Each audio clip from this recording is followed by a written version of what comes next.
इमरान खान ने पंजाब असम्बली की तहलील का फैसला सुना दिया। वज़ीर आला पंजाब ने इमरान खान से मुलाकात के बाद दस्तखतशुदा असम्बली गवर्नर को भिजवा दी। फवाद चौधरी कहते हैं 48 घंटों में मंजूरी ना मिली तो असम्बलियाँ खुद ही तहलील हो जाएंगी।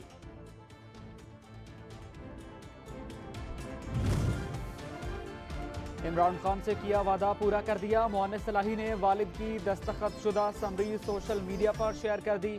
इमरान खान को टैग करके लिखा, उम्मीद है आपको जल्द वजारती उज़्मा पर फाइज देखेंगे।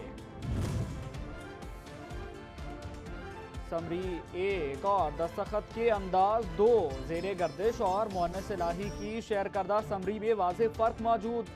दोनों डॉक्यूमेंट्स में दस्तखत और तारीख का अंदाज भी मुख्तलिफ है। और पंजाब असम्बली की तहलील रोकने कमीशन नून लीग मुतहर्रिक नवाज शरीफ का मौलाना फजलुर रहमान और आसिफ अली जरदारी को टेलीफोन। पीडीएम का हंगामी इजलास बुलाने का मुतालबा कर दिया। राना सनाउल्लाह से पंजाब में नाकामी से मुतालिक रिपोर्ट तलब। असम्बलियों की तहलील रोकने के लिए तमाम कानूनी ऑप्शंस के इस्तेमाल की हिदायत।